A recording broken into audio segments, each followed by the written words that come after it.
to Freshly Forever, a podcast that gives you fascinating insights week after week. Here's your host, Vi Kumar.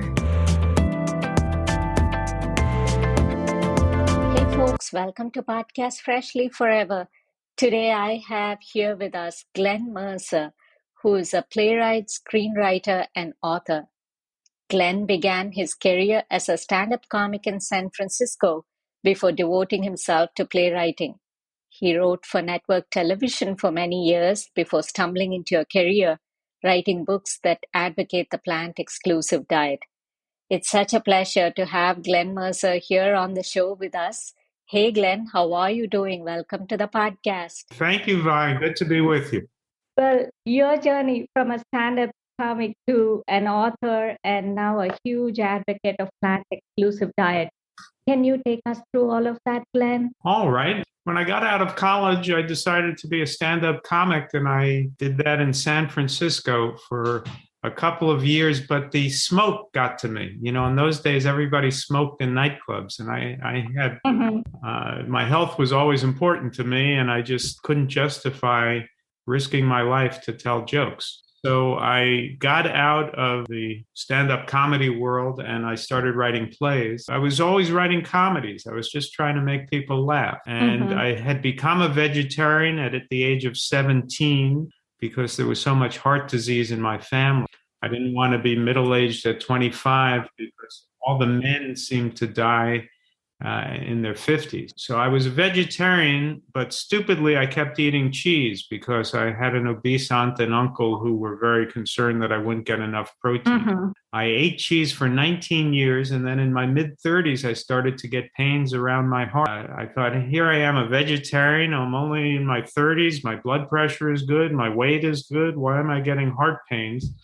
And I thought about it, and I realized that cheese is coagulated liquid meat, saturated fat and cholesterol, just like meat. So I gave up cheese 30 years ago. I've been a vegan for 30 years, haven't had any chest pain since then. I've been in good health. I've never needed any pharmaceutical drugs except an occasional antibiotic. And I've gone on to write books advocating the plant-exclusive diet. Awesome. That just is a wonderful story right there. You just mentioned books, and you have written close to a dozen books now. Yeah. Written, authored or co-authored? Okay. We have definitely been privy to some very good thought in every one of those books. And so taking ownership of one's health, just like you did, how best can you highlight the importance of this? And you explain beautifully in your book, Own Your Health, as to how your parents kind of saved one another, right? Yes, my parents saved each other's lives. I tell the story in Own Your Health.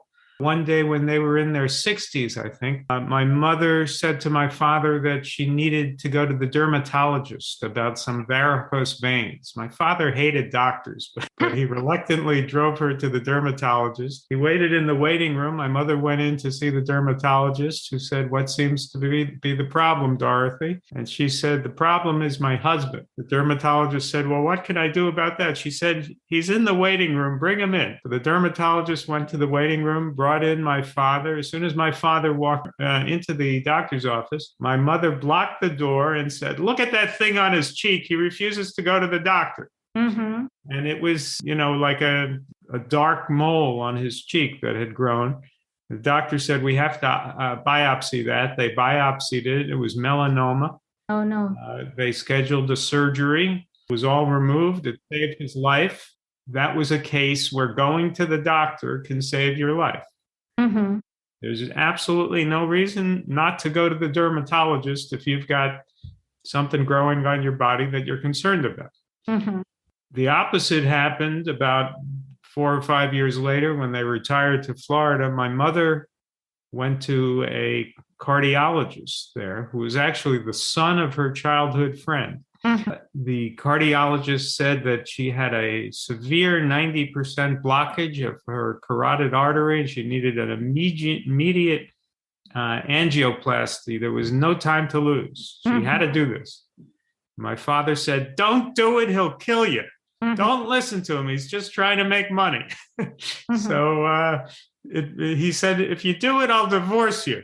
So he wasn't very woke, my father, you know. So he put a lot of pressure on my mother. My mother was torn between the doctor and my father. The doctor was furious and said, who are you going to listen to, him or me? I'm the doctor. He doesn't know what he's talking about. Uh-huh. And my mother said, well, I'm going to go with my husband on this one because we just got new furniture. And if we get divorced, I may lose it. So my father said, just talk to Glenn about what to eat. So my mother didn't get the angioplasty. By then you were already on Yes, plant. I was on a plant-exclusive diet. My mother had cut down on meat, but she hadn't cut it out completely. So I got her to cut it out just about completely. She had the occasional fish, but she was mostly vegetarian. That was when she was in her mid-60s. She lived to almost 99. So she didn't need that immediate angioplasty. Okay. You know, 1 or 2% of people die on the table. Then there are stents are put in. The stents get occluded. You know, you go down that route. As my father was becoming aware, you get into that medical mill, and sometimes there's no getting out. Mm-hmm. So it was wiser for my mother just to improve her diet and not listen to the doctor. So that's why I say they saved each other's lives. That's just beautiful. I mean, he just told her, listen to Glenn, and you having already been on a plant-exclusive diet, you were able to kind of serve as an inspiration to her as well, I guess. Yeah. All right. And you also talk about your wife's journey with lupus. Is that right? Yes, chapter 5 of Own Your Health is the story of my wife's struggle to overcome the symptoms of lupus. We never say she's cured because, you know, it's not something you really get cured of. It's something that if you eat the right diet and live the right way, you can kind of suppress it so that it doesn't impede your life. We know that it's still there, so that if Joanna ate wrong or spent too much time in the hot sun or certain other things, it could come back. So she has to be careful. She was already a vegan, but she learned that there were some foods that helped her more than others and that she needed to avoid gluten. And she learned that it helped her to have a component of fermented foods in her diet and to take certain supplements that worked for her. And she got it under control. Yeah, autoimmune illnesses, a lot of time, it's a question of how you manage your lifestyle, correct? It's mostly the diet, and it's also about how you manage yourself. It's good to know. And so there are people that say, hey, I'm vegan, but then there's also some junk eating associated with being vegan, correct? Well, the word vegan just means you're not eating animal foods. You know, so you can have vegan donuts and vegan cupcakes and beer and be a vegan. You know, the important thing is to be a low-fat, whole foods vegan, to try to avoid processed foods, avoid sugar, avoid oil. Eat a lot of healthy foods, a lot of fruits and vegetables and whole grains and legumes and mushrooms. What about carbs, Glenn?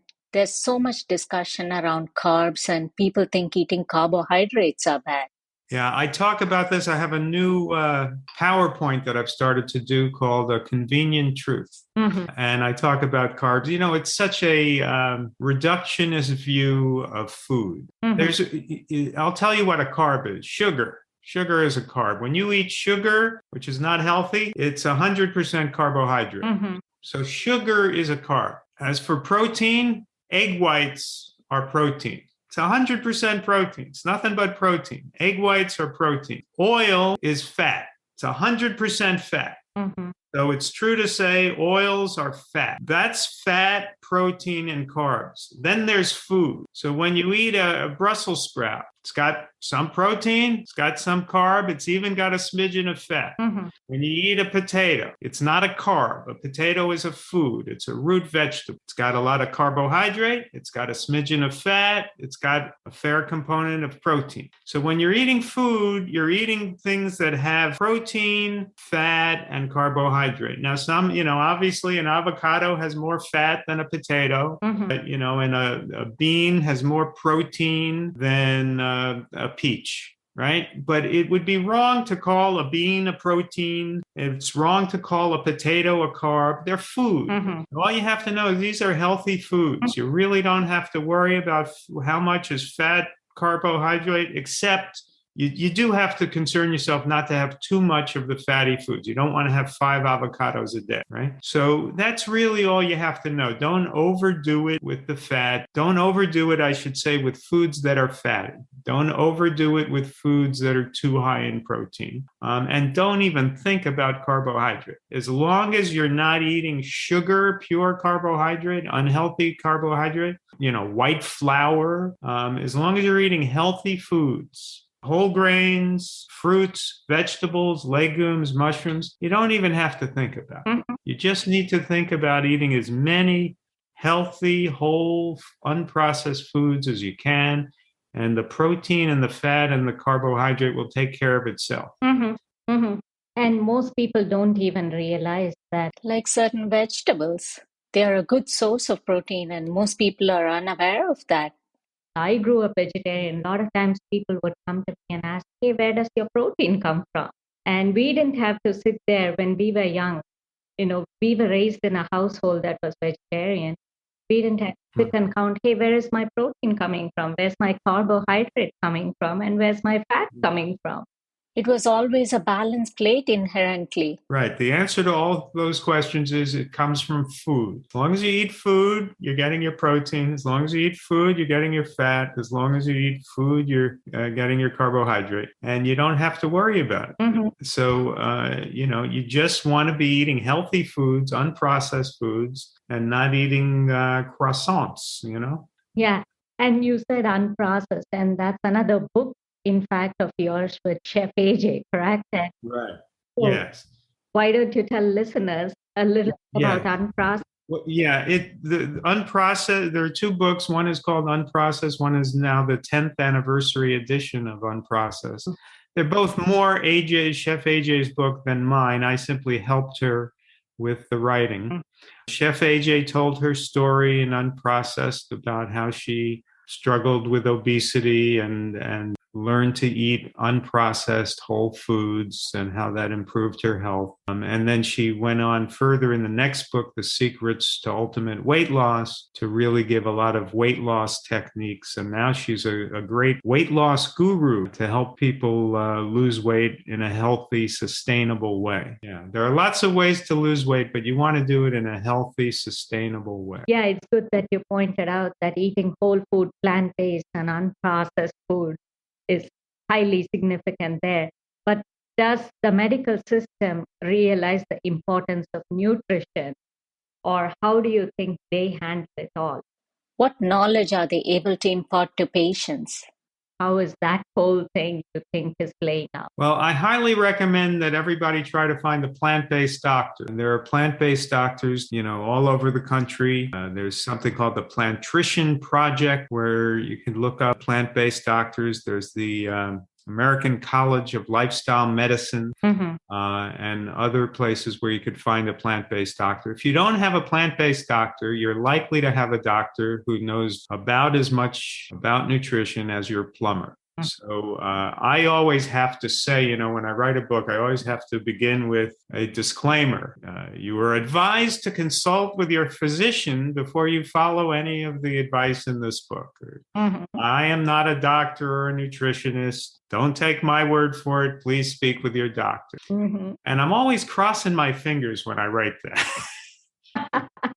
I don't blame you. Even on my podcast show notes, I do add that because, we all have to, I guess, kind of put that out. Because the reality is, and this is stunning, this is extraordinary, this is unbelievable. The reality is that doctors go to med school and often study almost zero nutrition, almost none, sometimes 5 to 20 hours worth of nutrition over 4 years. Very little. And I wouldn't be surprised if much of what they study is wrong. So doctors, and many of them will tell you this themselves, they don't know much about nutrition. They're like any ordinary American who you might meet in the grocery store who say, where are you getting your protein? And watch the carbs and all of this nonsense. They don't know either. Now, why is it that doctors wouldn't know about nutrition? because for most people, most of the time, nothing will affect your health more than the food you eat. So it should be the first thing they learn. How could med schools possibly have a program where they educate doctors about all kinds of drugs, about all kinds of diseases, about anatomy, and they don't discuss what keeps us healthy? All I can say is, you could come up with different theories on it. I talk about this in A Convenient Truth. One theory, the cynical theory, is, well, doctors and pharmaceutical companies want us to be unhealthy so that they'll make a lot of money off us. Mm-hmm. I tend not to believe that. Most doctors I know would be delighted if their patients were healthy. Mm-hmm. Oh, yeah. I think I can certainly echo that because I've come across excellent doctors and they don't Yeah. even want me in the office. They want to help me in whatever way possible. Right. I think that it's just because doctors are part of the same culture we are. 20% of doctors are obese, 40% are overweight. Mm-hmm. So they just accept that what we eat in the American culture, fried chicken and fish and hamburgers and hot dogs, that this is food. This is what people eat. This is food. This is natural. And if you don't question what food is, if you don't question the idea that people could eat differently, Mm-hmm. if you don't imagine a world with a vegan transformation where we're all having healthy, whole food, a plant-exclusive diet, then you might say, what's the point of even studying nutrition? Nobody's going to change what they eat anyway, so what's the point? This is food, we eat this. And I think that's the problem. Medical schools don't question our culture. Doctors don't question our culture.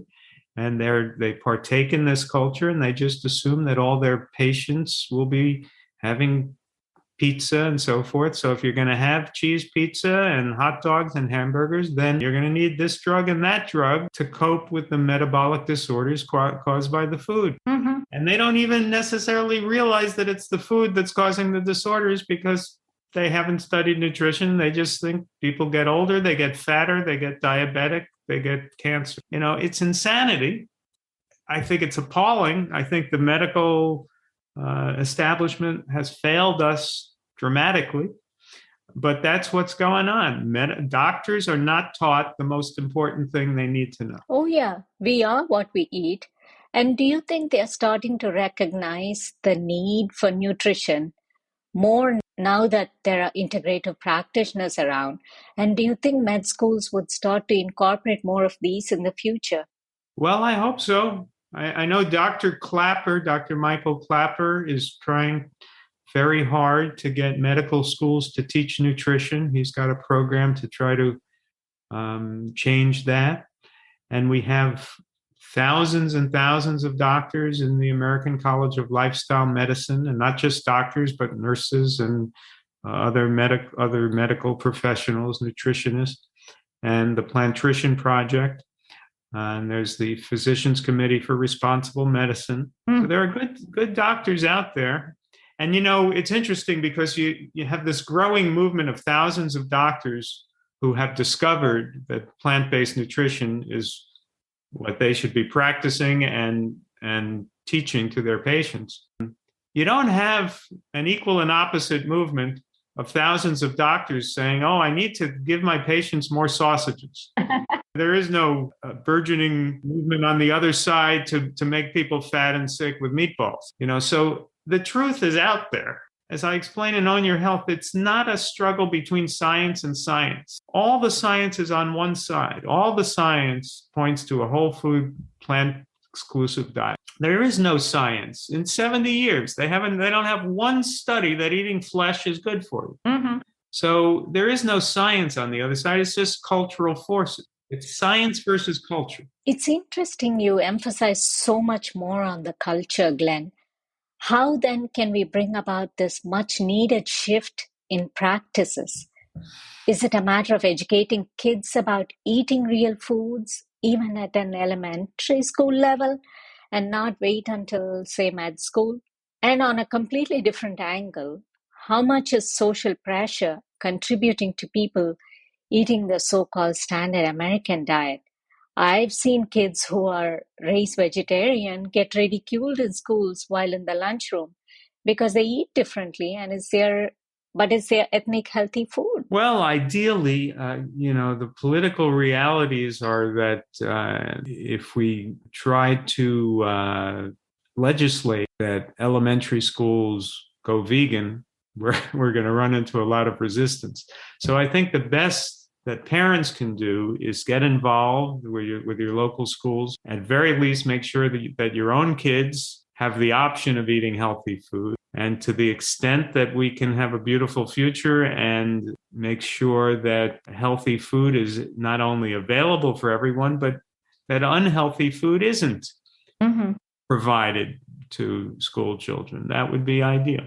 I understand it's hard to bring something as a legislation, and that's not the intent either, to force it on anyone here. But from a curriculum standpoint, would it help educating kids on eating right and eliminate junk eating that way? Say, bring about a cultural shift? I think it's well worth trying. Parents just have to do what they can do to try to work with the schools and make healthy options available. To the extent that fight to have plant-based nutrition taught in the schools, you're going to run into some resistance. Back in a moment with our guest on Freshly Forever.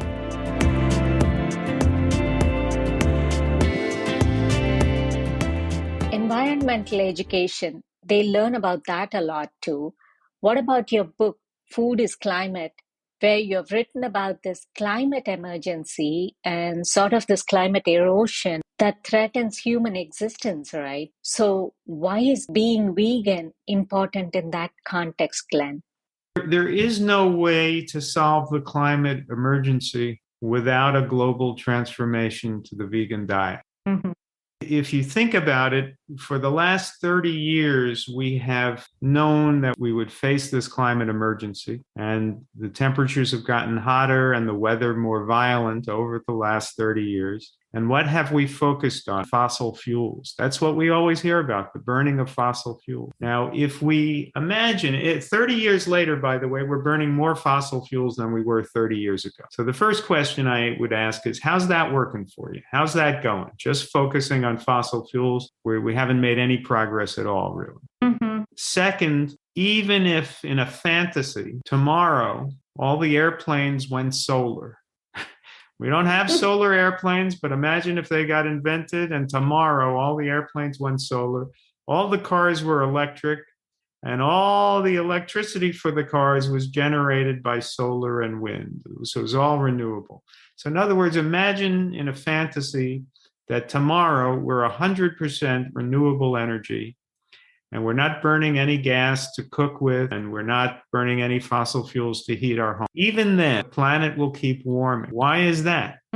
Because we got 25 billion farmed animals out there. We have 1.5 billion cows belching methane, and methane is 120 times as potent a greenhouse gas as carbon dioxide, and don't let them tell you it's less than that. It is. And nitrous oxide, 300 times as potent as carbon dioxide. And nitrous oxide being used, coming from fertilizers used to grow the grain that they feed to cows, coming from the manure of cows and chicken, and methane coming from the manure of cows and chicken. And then we would have all the deforestation of the Amazon. Why? For animal agriculture. And we have the grazing of land around the earth, which degrades the soil, creates the desert. We have the bottom trawling of the oceans, which is kicking up more carbon dioxide than all the airplanes. So if we keep eating animals, even in the fantasy world that we no longer have gas-powered vehicles and we no longer have airplanes, we have solar airplanes, we're still going to heat up the world with animal agriculture. Now let's go with the opposite fantasy. We keep burning fossil fuels, but tomorrow the world goes vegan. Well, if that happens, then we don't need all that land for grazing, do we? We don't need any land for grazing. So we rewild the grazing land. That's 37% of the non-ice land surface of the earth. We free up the 6% of the land that's used to grow feed for animals. And we no longer have to transport that feed to animals. And we no longer have to refrigerate those animal meat products. In the vegan fantasy, we have new forests and new vegetation all around the world. And what does that do? It sequesters carbon dioxide. And we protect the oceans because we end industrial fishing. When we protect the oceans, the life comes back into the sea. The phytoplankton populations become more robust. That draws down carbon dioxide. So in other words, the only possible solution, and this is so obvious, the only possible solution is to start drawing down the carbon dioxide. You can't solve this problem otherwise. Let me give you an analogy. Let's say you have a bathtub. You let in the bath and you get a flood and you realize, oh my God, I have a problem here. The drain is clogged and the water isn't draining out. And then you realize, oh, I have another problem. I can't turn off the faucet. It's letting 5 gallons per minute into the bathtub. So you have two problems. You got a stuck faucet, you can't turn it off, and you got a plugged drain, nothing's going out. You call a plumber, and he says, all right, here's what I can do for you. I could lower that faucet so you just have 2 gallons per minute coming in. And you say, well, what about the drain? He says, oh, I can't do anything about the drain. Well, you still got a flood, don't you? Even if you have 2 gallons per minute coming in and nothing's going out? You have to unclog the drain. How do you unclog the drain? Trees. They draw down carbon dioxide. Protecting the oceans, drawing down carbon dioxide, absorbing carbon dioxide. So we have to work on both the drain and the faucet. We have to slow down the burning of fossil fuels, but we have to let the carbon dioxide get sequestered.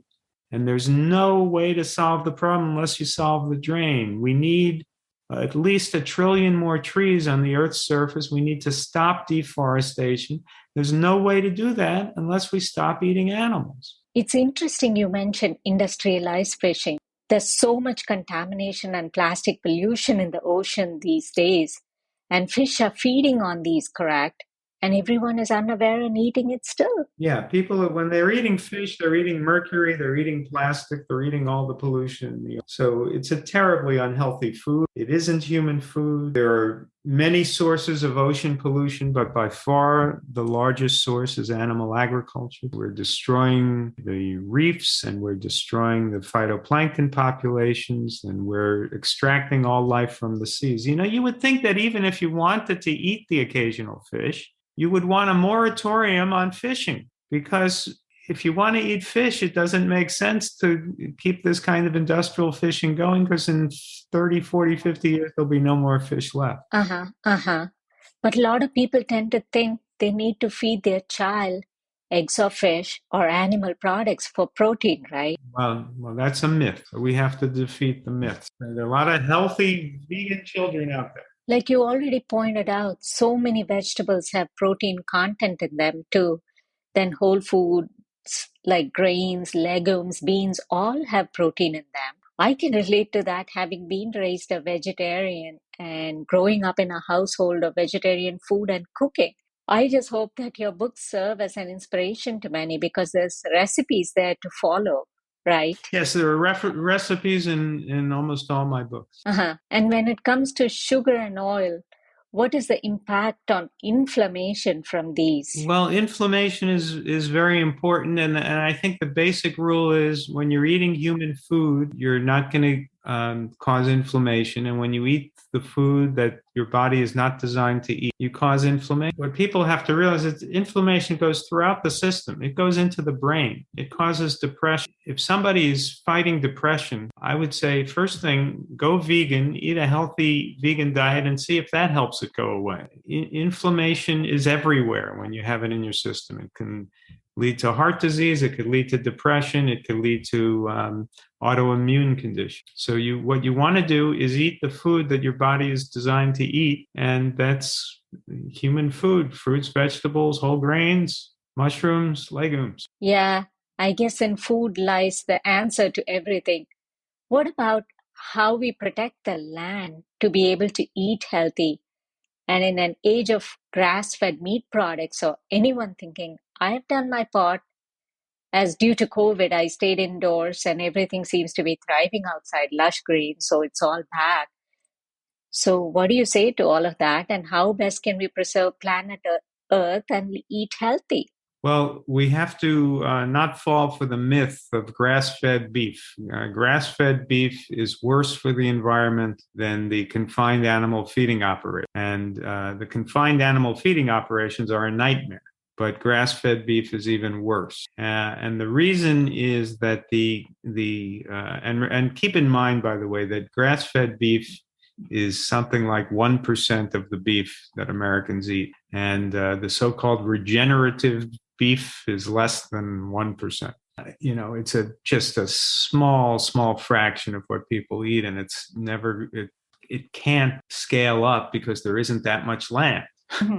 Where are we going to get the land if we're all going to have 5 cows in our backyard? It will never be a significant percentage of the beef that people eat. And the reality is that the grass-fed cows have to live longer to fatten up to the weight that their overlords want them to be when they send them off to slaughter. So if they're going to live longer and they belch more methane on grass than they belch on grain. So they're creating more methane per day and they're living longer. So they're creating much more methane in their short lifespan. They're also using far more land. Mm-hmm. And that's really the greatest environmental problem that comes from animal agriculture is how much land they use. So it's the grass-fed cows that are preventing us from reforesting the earth. And they're also degrading the soil as they do it. Also, on the grass-fed operations, we have what's called pasture maintenance fires. There's an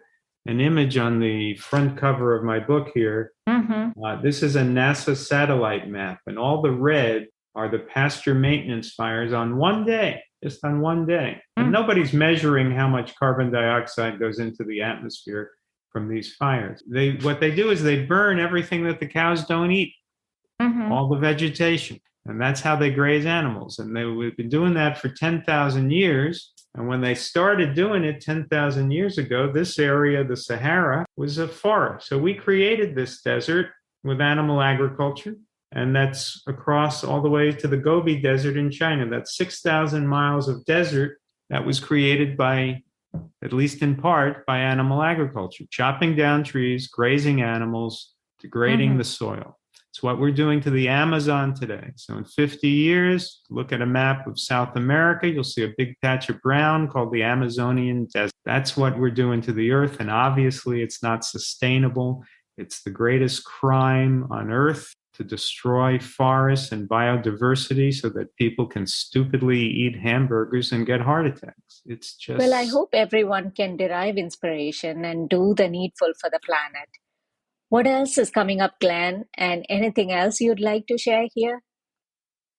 All right. Well, I have a website, glenmerzer.com. People can contact me there. I have another website that I put up when Own Your Health came out, which is ownyourhealthbook.com. I have a newsletter that from either website people can join. I try to do a monthly newsletter on health, and I hope to have a new book out in the next year with the chef Tracy Childs. And I hope to do something with this new PowerPoint that I have, A Convenient Truth. Thank you so much, Glen, for taking the time today to talk to us on the show, and such a pleasure having you on. Thank you, Vi. And to listeners, thanks so much for tuning in week after week. Follow me on Instagram at YP Kumar and for the podcast at Fresh Leaf Forever for constant updates. I will see you back again next week with yet another guest and yet another interesting topic. Until then, it's Vi saying so long.